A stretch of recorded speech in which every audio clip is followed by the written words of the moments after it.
Hello students, welcome to Om study classes. Om study classes में आपका स्वागत है। तो आज की इस वीडियो में हम क्लास 10th के मैथ्स एक्सरसाइज 7.2 के क्वेश्चन नंबर 6 से सॉल्व करने वाले हैं। इससे पिछले क्वेश्चन को हम ऑलरेडी सॉल्व कर दिए हैं। अगर आप पिछले वीडियो को नहीं देखे हैं तो लिंक आपको वीडियो के डिस्क्रिप्शन में मिल जाएगा, आप वहां से जाके देख सकते हैं। हम कंप्लीट टोटल सॉल्व करते हुए आ रहे हैं, आप कंप्लीट जाके देख सकते हैं। कंप्लीट प्लेलिस्ट आपको मिल जाएगा, ठीक है। तो चलिए बिना टाइम वेस्ट करते हुए चलिए देखते हैं क्वेश्चन नंबर 6 में क्या है। देखिए क्या बोल रहा है कि यदि बिंदु 1 2 4 y और x 6, देखिए 1 2 दिया हुआ है, 1 2 1 2 4 y और x 6 यानी x 6 और क्या है, और 3 5 इसी क्रम में लेने पर एक समांतर चतुर्भुज के शीर्ष हो तो x और y का मान ज्ञात कीजिए। और एक क्या है 3 5 और एक क्या है 3 5, ठीक है। और ये क्या है, समांतर चतुर्भुज के शीर्ष हैं, समांतर चतुर्भुज के शीर्ष हैं। ये चारों बिंदु क्या है, समांतर चतुर्भुज के शीर्ष हैं। तो बताइए कि x y का मान क्या होगा, ठीक है। तो देखिए समांतर चतुर्भुज इस टाइप का, ठीक, हम मान लेते हैं इसको a b c d। a का निर्देशांक है 1 2 और b का निर्देशांक है 4 और y, c का निर्देशांक है x और 6, d का है 3 5, ठीक है। तो समांतर चतुर्भुज के निर्देशांक क्रमशः क्या क्या है, एक a b c d ये सब बिंदु है, ठीक है। और विकर्ण इसका क्या हो जाएगा, देखिएगा इसके विकर्ण परस्पर क्या करते हैं, समद्विभाजित करते हैं, समद्विभाजित करते हैं, ठीक है। अब देखिए अब कहां पे करते हैं, बिंदु P ले लेते हैं इसको, कोई दिक्कत। तो समांतर चतुर्भुज के शीर्ष क्या क्या है, ये सब है। तो लिखेंगे क्या, समांतर चतुर्भुज, समांतर चतुर्भुज के शीर्ष क्रमशः A 1 2 b 4y c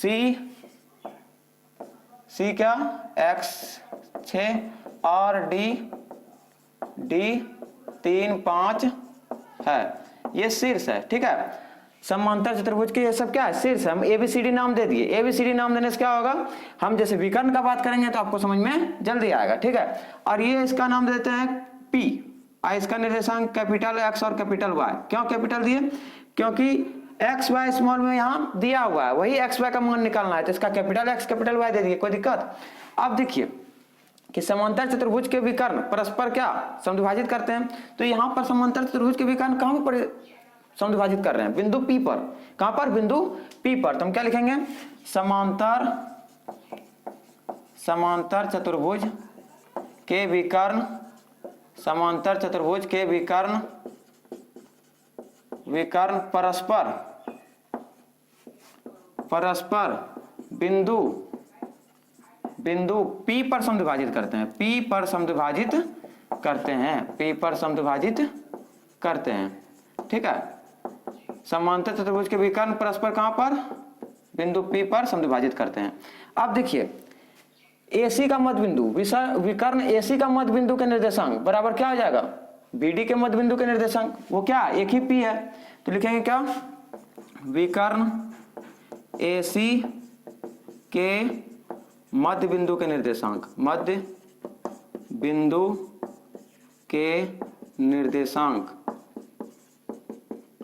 बराबर विकर्ण AC हो गया, अब BD के मध्य बिंदु के निर्देशांक, विकर्ण BD के मध्य बिंदु के निर्देशांक, मध्य बिंदु के निर्देशांक, ठीक है।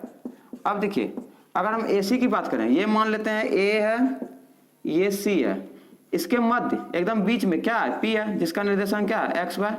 और ये A का निर्देशांक दिया हुआ है 1 और 2, C का दिया हुआ है x और 6, ठीक है। तो इसमें हम मध्य बिंदु लगा सकते हैं, ठीक है, मध्य बिंदु से हम क्या निकाल सकते हैं, मध्य बिंदु के निर्देशांक हम एक्स वाई निकाल सकते हैं। अगर हम बी डी की बात करें, ये है बी और ये है डी, इसके भी बीच क्या स्थित है, बिंदु पी स्थित है, ये भी आपस में क्या है, बराबर है। तो डी का निर्देशांक है 3 5 और पी का वही एक्स वाई, पी का तो चेंज नहीं होगा क्योंकि एक ही बिंदु है। अब बी कितना 4 वाई। अगर हम इसका बात करें, देखिए विकर्ण एसी के मध्य बिंदु का निर्देशांक किसके इक्वल, विकर्ण बीडी के मध्य बिंदु के निर्देशांक के बराबर। तो विकर्ण एसी का मध्य बिंदु, एसी का मध्य बिंदु ये एक्स वाई, तो ये x क्या हो जाएगा, ये x वाई का मान क्या होगा, x का मान 1 प्लस एक्स बटे 2, 1 प्लस एक्स बटे 2 और y का निर्देशांक क्या 2 प्लस 6 बटे 2, 2 प्लस 6 बटे 2। ये हो गया किसके लिए, विकर्ण एसी का मध्य बिंदु का निर्देशांक, ये x का ये y का, x का y का। अब इसके लिए निकालना है BD के लिए, BD के लिए 4 प्लस 5 यानी x1 प्लस x2, 4 प्लस 5 बटे 2 और यहाँ y प्लस 5, 4 प्लस 3 हो जाएगा यहाँ पर 4 प्लस 3 और y प्लस 5/2, ये हो जाएगा विकर्ण BD के मध्य बिंदु के निर्देशांक, BD के मध्य बिंदु के निर्देशांक। अब देखिए अगर हम इसको 1 प्लस एक्स बाय 2 और ये है 6 प्लस 2 कितना हो जाएगा 8/2, यहाँ हो जाएगा 4 प्लस 1 7/2 और ये हो जाएगा y प्लस 5/2। ठीक है, इसको इसके इक्वल करें और इसको इसके इक्वल करें तो क्या एक्स वाई का मान निकल जाएगा। अगर हम 1 plus X by 2, 1 plus X by 2 किसके इक्वल कर दें 7/2 के इक्वल, तब क्या आ जाएगा, देखिए 2 से 2 cancel, 1 plus X equal to 7, X equal to 7 minus का 1, एक्स का मान आ गया कितना 6, एक्स का मान आ गया। अब इसको इसके इक्वल करेंगे तो y का भी मान आ जाएगा, 8/2 इक्वल टू वाई प्लस 5/2, 2 से 2 cancel, 8 equal to Y plus 5, तो y इक्वल टू क्या आ जाएगा 8 माइनस 5, 8 माइनस 5 तो y निकल के आ गया कितना 3, y का मान निकल के आ गया 3 और x का मान क्या निकल के आ गया 6। ठीक है, तो इस तरह से आप मध्य बिंदु लगाकर मध्य बिंदु के हेल्प से आप क्या निकाल सकते हैं, x y का मान निकाल सकते हैं। तो विकर्ण में क्या था कि दोनों विकर्ण परस्पर बिंदु P पर प्रतिच्छेद करता है, P मतलब बराबर भागों में ये क्या करता है विभाजित करता है, जब बराबर भागों में विभाजित करता है तो मध्य बिंदु वाला लगा सकते हैं कॉन्सेप्ट। ठीक है, तो आप चाहें तो इसका स्क्रीनशॉट भी ले सकते हैं। आगे देखिए next question, question number 7। Next देखिए क्वेश्चन नंबर 7 क्या है कि यह 7 नंबर है, बिंदु ए के निर्देशांक ज्ञात कीजिए जहां ए बी एक वृत्त का व्यास है।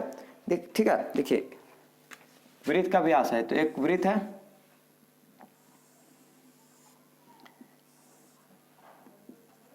ये ए है ये बी है और ये हम ओ मान लेते हैं। ठीक है, ए बी ओ, ओ को नीचे कर देते हैं सही रहेगा, ओ। आगे क्या बोल रहा है, ए बी का व्यास है जिसका केंद्र 2 - 3 है, 2 - 3 है तथा बी के निर्देशांक 1 4 है, ये 2 - 3 है और ये 1 और 4 है। ठीक है, 1 और 4 है, तो ए के निर्देशांक ज्ञात करना है। ए का निर्देशांक हम मान लेते हैं एक्स और वाई, एक्स वाई हमको ज्ञात करना है, ये सब दिया हुआ है। ठीक है, अब देखिए ये क्या है, एक वृत्त है, तो वृत्त का त्रिज्या क्या बराबर, यानी केंद्र वृत्त के व्यास को क्या करते हैं समद्विभाजित करते हैं, बराबर भागों में विभाजित करते हैं, यानी 1:1 में, 1:1 में। ठीक है, तो यहां देखिए ए बी क्या है व्यास, तो लिखेंगे माना ए बी वृत्त का व्यास तथा केंद्र ओ है। ठीक है, ए बी वृत्त का व्यास और ओ क्या है एक केंद्र है, ओ केंद्र है। ठीक है, अब देखिए वृत्त का केंद्र, वृत्त का केंद्र व्यास को समद्विभाजित करते हैं, समद्विभाजित करते हैं। ठीक है, तो ए ओ बराबर क्या हो जाएगा, ए ओ बराबर ओ बी, यानी समद्विभाजित कर रहा है तब क्या हो जाएगा ए ओ बराबर ओ बी हो जाएगा ना, ए ओ बराबर ओ बी। अब मध्य बिंदु के निर्देशांक, ए बी के मध्य बिंदु के निर्देशांक देखिए, ए बी के मध्य बिंदु O के निर्देशांक बराबर क्या हो जाएगा, मध्य बिंदु के निर्देशांक यानी x + 1/2 और y + 4/2। ए बी के मध्य बिंदु O के निर्देशांक क्या है, 2 और -3। ये हो जाएगा x + 1/2 और ये हो जाएगा y + 4/2। अब इसको इक्वल कर देंगे, x + 1/2 इक्वल टू 2 के इक्वल, क्यों, क्योंकि ये वाला पहले वाला। x + 1 equal to 2 to the 4, x equal to 4 - 1, x equal to 3। x का मान आ गया 3 और y का मान क्या हो जाएगा, -3, यानी y + 4/2 equal to -3, y + 4 equal to -3 to -6, y equal to -4 -6 -4, तो y का मान निकल के आ गया -10। ठीक है, तो बिंदु A का निर्देशांक क्या हो गया, लिखेंगे इसलिए बिंदु A के निर्देशांक x और y माने थे। x क्या आ जाएगा 3 और y आ जाएगा -10। ठीक है, तो देखिए क्या किया कि AO बराबर OB है, तो AB के मध्य बिंदु O के निर्देशांक क्या कर सकते हैं, मध्य बिंदु वाला लगा सकते हैं। मध्य बिंदु वाला लगा दिए x1 + x2/2 और y1 + y2/2। तो x1 यहाँ x है, x2 1 है, तो इतना बटे 2 और y1 y है, y2 4 है, तो y + 4/2 हो गया। ये तो O का निर्देशांक दिया हुआ था और क्या किया, इक्वल कर दिया, बस कुछ नहीं था। बस ये दिमाग में आपको रखना है कि वृत्त का व्यास है, केंद्र उसको क्या करेगा, समद्विभाजित करेगा। तो वृत्त के व्यास को केंद्र क्या करते हैं, समद्विभाजित करते हैं। उम्मीद करते हैं आपको ये समझ में आ गया होगा। ठीक है, आप चाहे तो इसका स्क्रीनशॉट भी ले सकते हैं, बहुत ही आसान क्वेश्चन था। आगे देखते हैं next question, question number 8। Next देखिए क्वेश्चन नंबर 8 क्या है कि यदि A और B क्रमशः -2 और 2 - 4 हो। देखिए A B दिया हुआ है, A दिया हुआ है -2 और B दिया हुआ है 2 और -4। ठीक है, हो तो बिंदु P के निर्देशांक ज्ञात कीजिए ताकि AP बराबर 3/7 AB, AP बराबर 3/7 AB। ठीक है, ये है, तो P के निर्देशांक ज्ञात करना है। हो तो P रेखाखंड AB पर स्थित हो, और P रेखाखंड कहाँ स्थित है, AB पर स्थित है। बिंदु P कहाँ स्थित है, रेखाखंड AB पर, तो ये A हो गया, ये B हो गया। A का -2 और B का 2 - 4। अब देखिए अगर हम यहाँ पे 7 डिवाइड में यहाँ जाएगा तो क्या जाएगा, 7AP हो जाएगा, 7AP equal to 3AB। AP बटे AB कितना आ जाएगा, AP के गुणाम जो है, AP के गुणाम में 7 है तो 7 नीचे आ जाएगा, क्रॉस में AB के गुणाम 3 है, 3 ऊपर चले जाएगा, यानी AP का मान कितना आ गया 3 और AB का 7। अगर हम बिंदु P यहाँ देते हैं, मान लीजिए यहाँ है, इसका निर्देशांक है XY। ठीक है, तो A से P कितना है, A से P देखिए 3 है और A से B 7 है, यहाँ से टोटल 7 है, टोटल कितना है 7 है, तो यहाँ से यहाँ 3 है और टोटल 7 है, तो ये 4 हो जाएगा नहीं हो जाएगा, ये कितना हो जाएगा 4 में हो जाएगा। क्या, यानी हम लिख सकते हैं क्या, देखिएगा कि AB बराबर AP प्लस PB लिख सकते हैं। AB कितना है 7, AP कितना है 3, PB का निकल जाएगा, तो 7 - 3 इक्वल टू PB का मान कितना निकल के आ गया 4। तो जब AP 3 होगा तो PB कितना हो जाएगा 4, यानी ये 3:4 में क्या हो रहा है, 3 और 4 के अनुपात में विभाजित हो रहा है। कौन सा बिंदु, बिंदु P किस अनुपात में विभाजित हो रहा है, 3 और 4 के अनुपात में। किस रेखाखंड को विभाजित कर रहा है, रेखाखंड AB को। ठीक है, तो लिखेंगे क्या, बिंदु P क्या निर्देशांक x और y, रेखाखंड यानी होगा रेखाखंड AB को किस अनुपात में, 3:4 के अनुपात में विभाजित करता है, के अनुपात में विभाजित करता है। तो जब ये 3:4 के अनुपात में विभाजित करता है, 3:4 में विभाजित करता है, तो हम क्या लगा सकते हैं? विभाजन सूत्र लिखेंगे। क्या? विभाजन सूत्र से, विभाजन सूत्र से क्या हो जाएगा? ध्यान दीजिएगा, एक्स वाई यानी x का निर्देशांक क्या? m1 x2 plus m2 x1 बटे m1 प्लस m2। y का निर्देशांक m1 y2 plus m2 y1 बटे m1 प्लस m2। x और y, अब देखिए m1 3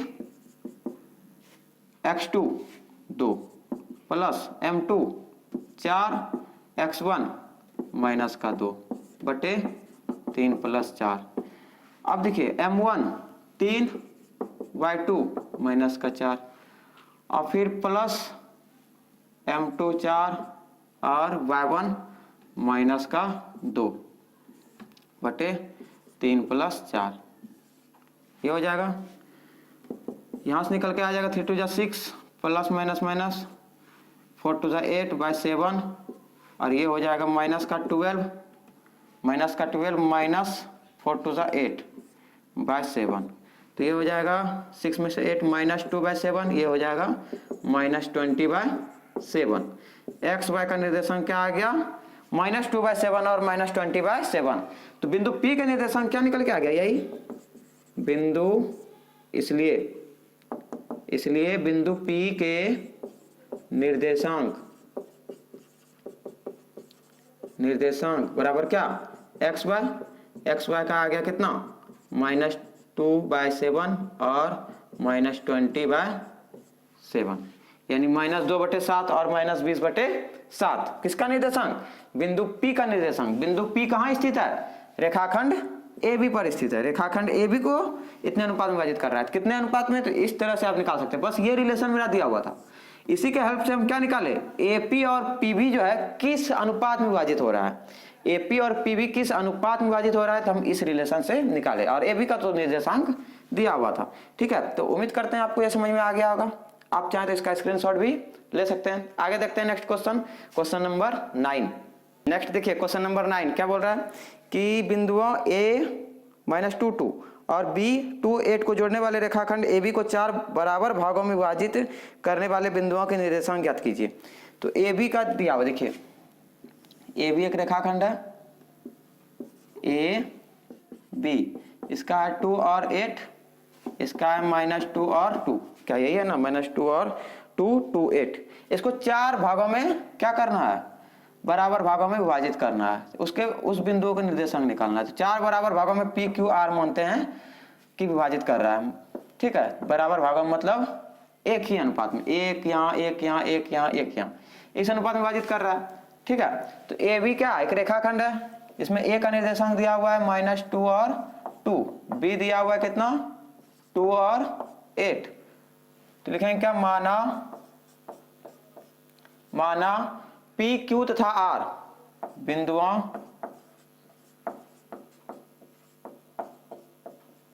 P Q तथा R रेखाखंड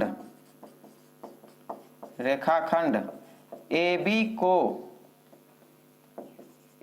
को 4 बराबर भागों में विभाजित करता है। बराबर भागों में विभाजित करता है।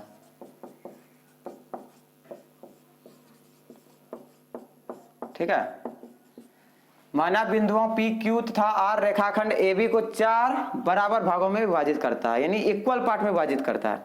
ठीक है, अब देखिए एक एक करके हम कैसे निकालेंगे। अगर हम P का बात करें पहले, तो P का निकालने के लिए क्या करेंगे? यहां से यहां 1 अनुपात 1, और यहां से यहां जाएंगे तब 1 2 3, इधर 1 हो जाएगा, इधर 3 हो जाएगा। यानी AB के जब यहाँ पे P स्थित है तो हम 1 अनुपात 1:3 लगाकर क्या कर सकते हैं, पी का निर्देशांक निकाल सकते हैं, यानी 1:3 में हो जाएगा। लेकिन अगर हम क्यू का पहले निकालते हैं तब क्या हो जाएगा, मध्य बिंदु से हम निकाल सकते हैं। क्यू क्या है, एकदम सेंटर में स्थित है, एकदम बीच में स्थित है कि नहीं। क्यू क्या हो जाएगा, एकदम बीच में स्थित है। इधर भी 2, 1 और 1, इधर भी 2, तो लिखेंगे क्या, देखिएगा पहले क्यू का निकालते हैं। ये ए हो जाएगा, यहाँ पर क्यू है और ये बी है। ये तो बराबर भागों में है, क्यों, क्योंकि 2:2 में, तो 2:2 में इसका मतलब बराबर भागों में। मध्य बिंदु -2, 2 और ये 2 और 8। अब बिंदु क्यू कहां पर स्थित है, रेखाखंड ए बी के मध्य बिंदु है, तो लिखेंगे क्या, बिंदु क्यू रेखाखंड ए बी का मध्य बिंदु है। ठीक है, ए बी का क्या है, मध्य बिंदु है। क्यों, क्योंकि इधर भी 2, यहां से यहां 2, इधर भी 2, तो 2:2 इन बराबर भागों में विभाजित है। तब क्यू के निर्देशांक क्या निकाल सकते हैं, लिखेंगे क्यू के निर्देशांक,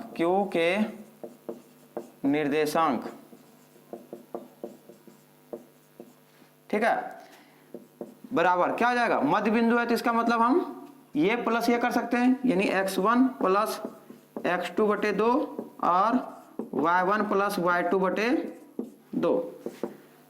x1 x2 -2 प्लस का 2/2, ये हो जाएगा 2 + 8/2, ये हो जाएगा 0/2, ये हो जाएगा 10/2।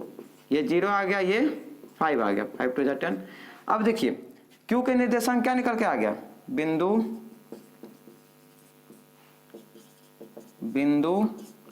क्यू के निर्देशांक, बिंदु क्यू के निर्देशांक क्या निकल के आ गया, 0 और 5। अब ध्यान दीजिएगा, जब क्यू निकल गया मेरा, क्यू मेरा निकल गया, तो ये हो गया ए और ये हो गया क्यू। ए और क्यू, इसके मध्य क्या स्थित है, बिंदु पी स्थित है, बिंदु पी स्थित है। ए का निर्देशांक -2, 2 और बी क्यू का भी अभी निकला 0 और 5। अब पी का निकाल सकते हैं ना, क्योंकि ये भी बराबर भागों में, तो लिखेंगे क्या, बिंदु पी रेखाखंड ए क्यू का मध्य बिंदु है, मध्य बिंदु है। तो बिंदु पी के निर्देशांक,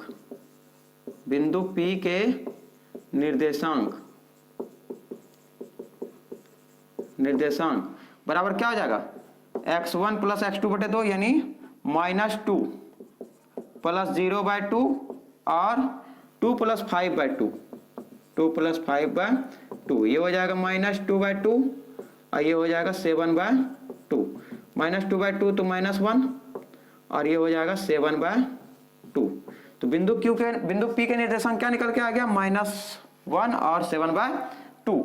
अब हम क्या करेंगे, आर का निर्देशांक निकालेंगे क्यू और बी के हेल्प से। क्यू और बी का मध्य निकाल लेंगे, तब आर का निकल जाएगा। क्यों, क्योंकि क्यू बी का मध्य बिंदु क्या है, आर है। ठीक है, तो इस तरह से आप मध्य बिंदु करके निकाल सकते हैं। चलिए निकालते हैं अब आर का भी। आगे देखिए आर का निर्देशांक हम निकालते हैं, तो लिखेंगे क्या, आर, देखिए आर के लिए क्या, ये बी, ये क्यू, इसके बीच में आर स्थित है,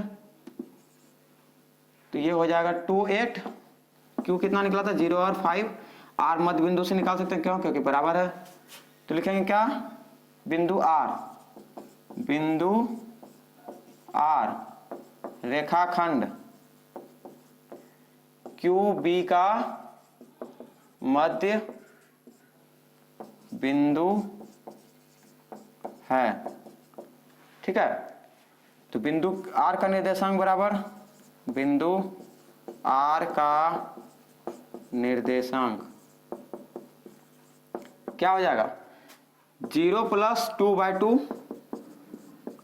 और 5 + 8/2, ये हो जाएगा 2/2 और ये हो जाएगा 13/2। ये तो कैंसिल, 1 और 13/2।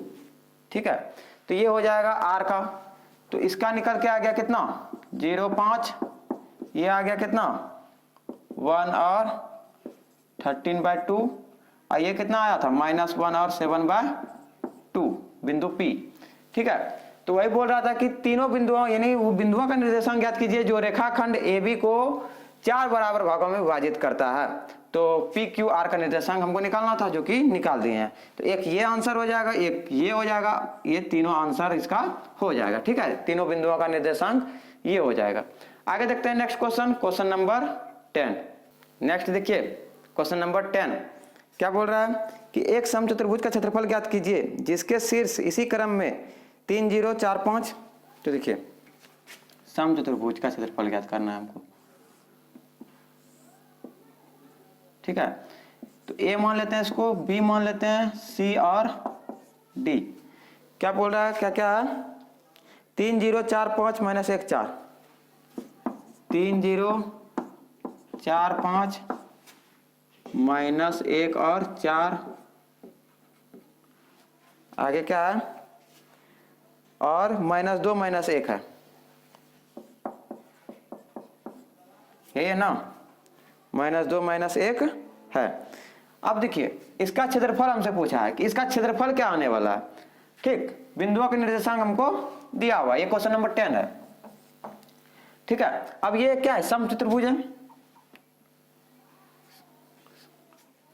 समचतुर्भुज है ना, ठीक। तो समचतुर्भुज है, तो समचतुर्भुज का क्षेत्रफल क्या होता है, समचतुर्भुज का क्षेत्रफल क्या होता है कि 1 × 2 गुनी उसके विकर्णों का गुणनफल। तो विकर्ण तो हमको इसमें पता नहीं है, तो विकर्ण ये हो जाएगा और ये हो जाएगा इसका विकर्ण, क्या AC और BD इसका क्या हो जाएगा, विकर्ण हो जाएगा। क्रम में जब दिया हुआ है तो समचतुर्भुज है, समांतर चतुर्भुज नहीं है। तो समचतुर्भुज में क्या हो जाएगा कि उनके विकर्णों का गुणनफल, कब, जब उसका क्षेत्रफल निकालना हो, तो हाफ इंटू उनके विकर्णों का गुणनफल। तो विकर्ण AC और BD का दूरी निकाल लेंगे, ठीक है। तो दूरी सूत्र भी लगेगा इसमें। तो देखिए पहले क्या लिखेंगे, माना या फिर समचतुर्भुज डायरेक्ट लिख देते हैं, समचतुर्भुज के शीर्ष क्रमशः A 3 0 B 4 5 C -1 4 तथा D -2 -1 है, जिसके विकर्ण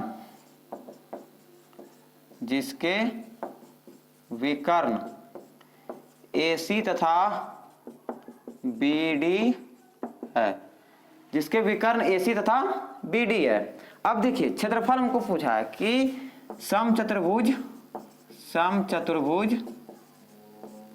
ABCD का क्षेत्रफल। तो ये क्या होता है, 1 × 2 गुनी उनके विकर्णों का गुणनफल, उनके विकर्णों का गुणनफल,